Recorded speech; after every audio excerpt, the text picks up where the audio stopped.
بندوں پر بندوں کے حق آپ نے سمجھ لیے، اب اس میں سب سے زیادہ حق کس کا یہ بھی سمجھ لو تاکہ اور آسانی ہو جائے حق ادا کرنے میں۔ حضور اکرم صلی اللہ علیہ وسلم کی بارگاہ میں ایک صحابی حاضر ہوئے، عرض کرتے ہیں یا رسول اللہ صلی اللہ علیہ وسلم، اللہ اور اس کے رسول صلی اللہ علیہ وسلم کے بعد مجھ پر سب سے زیادہ کس کا حق ہے؟ توجہ ہے آپ کی؟ اب میں آپ کو سٹیپ بائی سٹیپ سمجھاتا ہوں۔ اللہ، اس کے رسول صلی اللہ علیہ وسلم، ان کے بعد عرض کرتے ہیں مجھ پر سب سے زیادہ حق کس کا؟ تو حضور اکرم صلی اللہ علیہ وسلم نے فرمایا تمہاری والدہ کا، تمہاری ماں کا۔ عرض کرتے ہیں آقا اس کے بعد کس کا؟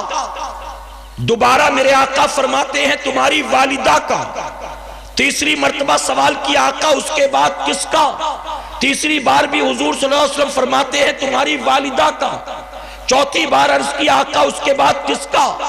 آقا فرماتے ہیں اپنے باپ کے ساتھ بھی نرمی سے پیش آیا کرو۔ اب یہاں حضور اکرم صلی اللہ علیہ وسلم نے 3 بار ماں کا نام لیا اور چوتھی بار والد کا ذکر کیا۔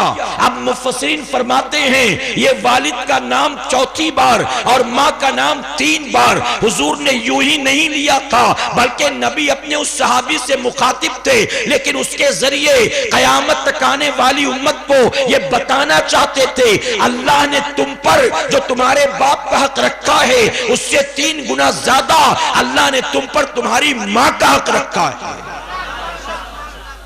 جو حق تم پر تمہارے والد کا اس سے 3 گنا زیادہ تم پر حق کس کا ہے؟ جی یہ 2-3 آدمی کہہ رہے ہیں ماں کا، باقی تو سوچ رہے بیوی کا ہے۔ بیوی کا ہے کہ ماں کا؟ اچھا ہماری اور آپ کی جنت بیوی کے پلو میں ہے یا ماں کے قدموں میں ہے؟ جی ہماری اور آپ کی جنت، یاد رکھیں ایک لڑکی جب تک اس کی شادی نہیں ہوتی اس کی جنت ماں باپ کی رضا میں ہے، شادی ہوتے ہی اس کی جنت شفٹ ہو گئی، ٹرانسفر ہو گئی۔ اب اس کی جنت اپنے ماں باپ کی رضا میں نہیں، اب اس کی جنت اپنے شوہر کی رضا میں ہے۔ اب ماں باپ روٹ بھی جائیں کوئی مسئلہ نہیں، ہاں ماں باپ ہیں ان کو راضی کرے، لیکن سب سے زیادہ حق اس پر اب اس کے شوہر کا ہے۔ اب شوہر سے لڑائی نہ کرے، اپنے مائکے کے لیے، اپنے بھائیوں کے لیے، اپنی بہنوں کے لیے، اپنے باپ کے لیے، اپنی ماں کے لیے اب شوہر سے جھگڑے نہ کرے، بلکہ اب اگر گھر والے روٹتے ہو تو روٹے، اپنے شوہر کو راضی کرنے کی کوشش کرے۔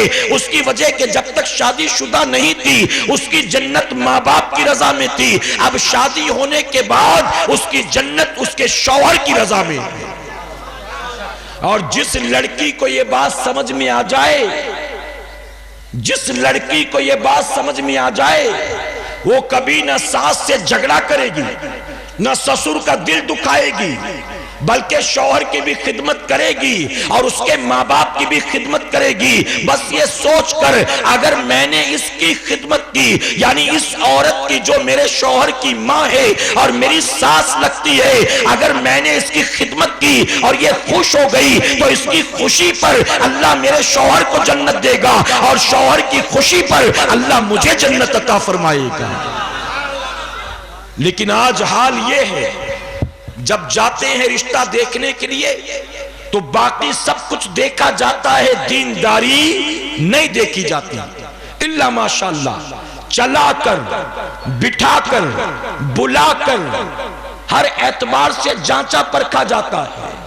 آنکھ کیسی، ناک کیسی، بال کیسے، رنگ کیسا، چہرہ لمبا ہے کہ گول ہے، قد ناٹا ہے کہ لمبی ہے، سب کچھ دیکھتے ہیں، لیکن ہم نے کبھی نہیں دیکھا کہ کسی نے کہا ہو بیٹا ذرا قرآن شریف لا کر چند آیتیں بھی پڑھ کے سنا دے، ذرا ہم کو وضو کا طریقہ بھی بتا دے، ذرا ہم کو غسل کے مسئلے بھی بتا دینے کے بعد اس کا بیٹا یعنی اس کا شوہر اور اس عورت کا بیٹا اپنے ماں باپ سے کہتا ہے اب تمہارے گھر میں ہمارا گزارا نہیں ہو سکتا. ماں باپ کہتے کہاں جائے گا؟ تو جواب دیتا ہے فٹ پاتھ پر بھیک مانگ کر گزارا کر لوں گا لیکن اب تمہارے ساتھ نہیں رہوں گا. اپنی بیوی کو میں لے کے جا رہا ہوں, بس اللہ نے اتنا ہی ساتھ لکھا تھا. یہ کہہ کر بیوی کو لے کر چل پڑتا ہے اور پھر ماں باپ روتے پھرتے ہیں ہمارے ساتھ تو دھوکا ہو گیا, ہم کو نہیں پتا تھا بہو ایسی نکلے گی, ہم کو نہیں پتا تھا. ہم کہتے ہیں تو نے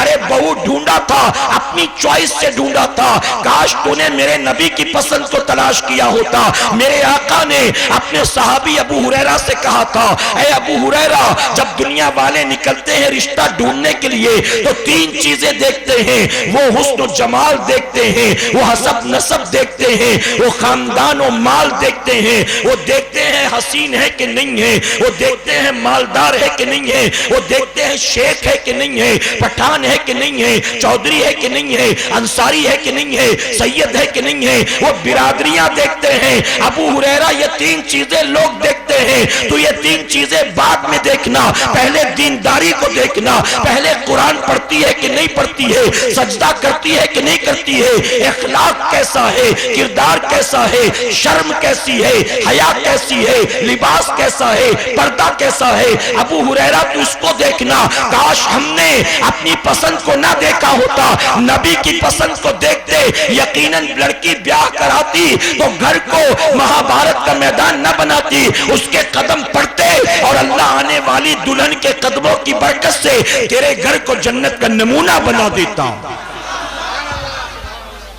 باپ بیٹے میں محبت ہوتی, ساس بہو میں محبت ہوتی, آنے والی بہو جیٹھانی کا حق ادا کرتی, ننند سے بھی چھوٹی بہن سمجھ کر پیار کرتی. تو سب سے زیادہ حق کس کا ہے جی؟ ماں کا. اس کے بعد چوتھے نمبر پر والد. جانتے ہو حضور اکرم صلی اللہ علیہ وسلم نے فرمایا 7 لوگ ایسے ہیں جن کو کل قیامت کے دن جنت میں جانے سے کوئی طاقت روک نہیں سکتی. میرے نبی نے جن 7 لوگوں کا نام گنایا, میں 7 نہیں گناتا, میں 3 آپ کو بتا دیتا ہوں. جانتے جنہیں جنت میں جانے سے کوئی طاقت نہیں روک سکتی. حضور اکرم صلی اللہ علیہ وسلم فرماتے ہیں ایک تو وہ شخص جو کثیر العیال تھا, یعنی جس کے بچے بہت تھے, ذمہ داری بہت تھی, لیکن غریب تھا, چٹنی روٹی کھا کر روکی سوکی کھا کر گزارا کرتا تھا. آقا فرماتے ہیں غریب تھا, بچے بھی زیادہ تھے, لیکن کبھی حرام کے راستے پر نہیں چلا, کبھی حرام روزی نہیں کمائی, بلکہ بھوکا رہ کر اسی غربت میں زندگی کو گزار دیا. آقا فرماتے قیامت میں اس بندے کو جنت میں جانے سے کوئی روک نہیں سکتا. دوسرا فرماتے ہیں اگر ہماری مائیں بہنیں بچیاں کہیں بیٹھی ہیں, ان کا بھی انتظام ہے یہاں بیٹھنے کا تو سنیں. دوسرا فرماتے ہیں وہ بیوی جو اس حال میں دنیا سے رخصت ہوئی کہ اس کا شوہر اس سے راضی تھا, اس عورت کو جنت میں جانے سے کوئی طاقت نہیں روک سکتی ہے. یہاں مائکے والوں کے لیے روزانہ اپنے شوہر سے الجھی رہتی ہے, غلط تو نہیں کہہ رہا ہوں, مائکے والوں کے لیے ارے اپنے بھائیوں کی وجہ سے شوہر کو تانے دیتی ہے. جب سے تمہارا نکاح ہوا, جب سے میرا نکاح ہوا میری قسمت ہی پھوٹ گئی ہے. کبھی کبھی ہم نے دیکھا, میرے بھائی برا مت ماننا, 2 3 بچوں کی ماں بن جاتی ہے, 2 3 بچے ہونے کے بعد بھی کہتی پتہ نہیں کون سی منحوس گھڑی تھی کہ میرے ماں باپ کو تمہارا رشتہ پسند آ گیا. میرے لیے تو ڈاکٹر کا رشتہ آیا تھا, انجینئر کا آیا تھا, منسٹر کا آیا تھا, پتہ نہیں کون سی منحوس گھڑی تھی کہ تمہارے ساتھ رشتہ ہو گیا. اب 3 بچے ہونے کے بعد اس کو یاد آیا ہے, اب لگتا ہے کہ اگر بچے نہیں ہوئے ہوتے تو شاید ڈاکٹر کے ساتھ بھاگ جاتی, انجینئر کے ساتھ بھاگ جاتی. اب ذرا سوچو یہ جملے زبان سے نکال کر تمہیں حاصل کیا ہوا؟ یہ باتیں کر کے تم نے شوہر کا دل دکھایا ہے, اس کو تکلیف پہنچایا ہے, اور شوہر کا دل دکھاؤ گی تو تمہیں آخرت میں حاصل کیا ہوگا؟ خاتون جنت حضرت فاطمہ الزہرا رضی اللہ تعالیٰ عنہا، توجہ ہے آپ کی، مجھے نہیں پتا عورتیں کہاں ہیں، سن رہی کہ نہیں، آپ جا کر ان کو میرا پیغام پہنچا دیجئے گا۔ فرمایا گیا بستر پر بیمار ہیں، آخری وقت ہے، آپ کے شوہر مولا کائنات مولا علی کرم اللہ وجہ الکریم سرہانے بیٹھے ہیں۔ حضرت فاطمہ الزہرا عرض کرتی ہیں اے علی آپ بتائیں مجھ سے راضی ہیں کہ ناراض؟ حضرت علی نے کہا فاطمہ یہ کیسا عجیب سا سوال، فاطمہ تو مجھ سے پوچھتی ہے میں تجھ سے راضی ہوں کہ ناراض؟ میرا رویہ بدل گیا، میری محبت کم ہو گئی، میں نے تجھے تکلیف پہنچائی، یہ سوال تو کیوں پوچھتی؟ تو خاتون جنت عرض کرتی ہے نہیں نہیں علی، نہ محبت کم ہوئی، نہ رویہ بدلا، نہ آپ نے دل آزاری کی، میں یہ سوال صرف اس لیے پوچھتی ہوں کہ میرے آقا صلی اللہ علیہ وسلم نے آخری وقت میں مجھے یہ نصیحت کی تھی اے فاطمہ جب تو مجھ سے آ کر ملنا تو اس حال میں ملنا کہ تیرا شوہر علی تجھ سے راضی ہونا چاہیے۔ ذرا سوچیں خاتون جنت کو فکر، میرا شوہر راضی ہے کہ ناراض؟ اور آج ہمارے گھر میں جو بیویاں ہیں، مائیں ہیں، بیٹیاں ہیں، بچیاں ہیں، کیا بتائیے انہیں اس بات کی فکر ہوتی ہے میرا شوہر راضی ہے کہ ناراض؟ کسی سیریل کے اندر، کسی ڈرامے میں اگر گیتا کا پتی ناراض ہو جائے، لکشمی کا اس کے پتی سے جھگڑا ہو جائے تو ہمارے گھر کی عورتوں کو ٹینشن ہو جاتا ہے کہ میاں بیوی میں کتنا پیار تھا، ساس نے آگ لگا دی، جٹھانی نے آگ لگا دی، مس انڈرسٹینڈنگ ہو گئی، اب وہ 2-2 4-4 6-6 ایپیسوڈ روز دیکھ رہی ہے کہ جھگڑا ہو گیا ہے، مس انڈرسٹینڈنگ ہو گئی ہے، اب پتہ نہیں یہ جھگڑا کب دور ہوگا، پھر کب محبت پیدا ہوگی۔ میں پوچھتا ہوں اگر کسی سیریل کے اندر نقلی میاں بیوی آپس میں ناراض ہو جائیں صرف ڈرامے کے طور پر تو تمہیں تکلیف ہوتی ہے کہ اس کا شوہر ناراض ہو گیا، اور تمہیں اپنے شوہر کی کبھی فکر نہیں ہوتی کہ میرا شوہر مجھ سے راضی ہے کہ ناراض ہے۔ میں منبر رسول پر موجود ہوں، علماء کی موجودگی میں یہ ذمہ داری کے ساتھ کہتا ہوں اگر تم سے پوری کائنات راضی ہو جائے لیکن تمہارا شوہر تم سے ناراض ہو تو کل قیامت میں پوری کائنات مل کر بھی تمہیں جنت میں داخل نہیں کرا سکتی۔ جانتے ایک صحابی رسول کاروبار کے سلسلے میں کہیں سفر پر جا رہے تھے، وہ سفر آج کا نہیں تھا کہ کار میں بیٹھے، ٹرین میں بیٹھے، فلائٹ میں بیٹھے، نہیں، اونٹنی کے ذریعے، گھوڑوں اور کھچر کے ذریعے نکل جاتے تھے، کئی مہینے جانے میں، کئی مہینے آنے میں۔ جاتے ہوئے اپنی بیوی کو صرف اتنا کہہ کے گئے جب تک میں واپس نہ آؤں تو گھر کے باہر قدم مت نکالنا، توجہ ہے آپ کی، جب تک میں واپس گھر نہ آؤں تو گھر کے باہر مت نکلنا۔ آج کوئی اپنی بیوی کو یہ کہہ کر دکھائے، بلکہ ہم نے تو دیکھا شوہر باہر نکلتا ہے تو بیوی آزاد ہو جاتی ہے کہ اب یہ 2-3 دن نہیں ہے، چلو امی کے یہاں بھی چلے جائیں، بہن کے یہاں بھی چلے جائیں، خالہ کے یہاں، سب کی شکایت دور کر دیں۔ شوہر نکلا اپنے کام کے لیے، بیوی نکلی اپنے پروگرام کے لیے، وہاں صحابی صحابیہ سے کہتے جب تک نہ آؤں گھر سے باہر قدم نہ نکالنا۔ بیوی بھی وفادار وعدہ کر لیا آپ جائیں، جب تک آپ نہیں آئیں گے میں نے کہیں جانے والی نہیں۔ شوہر چلے گئے، چند دنوں کے بعد بیوی کو اطلاع کی گئی، خبر آئی آپ کے ابا کی طبیعت بہت خراب ہے، آپ کے ابا کی طبیعت خراب ہے، چلو ابا کو دیکھ لو۔ بیوی نے تیاری کی جانے کی، اچانک خیال آیا اپنے شوہر کی بات کا، وصیت کا، حضور کی بارگاہ میں سوال پیش کیا، میں جا تو رہی ہوں اپنے والد کو دیکھنے لیکن میرے شوہر نے کہا تھا جب تک میں نہ آ جاؤں گھر سے باہر قدم نہ نکالنا، میں جا سکتی ہوں، جانا جائز ہے کہ نہیں؟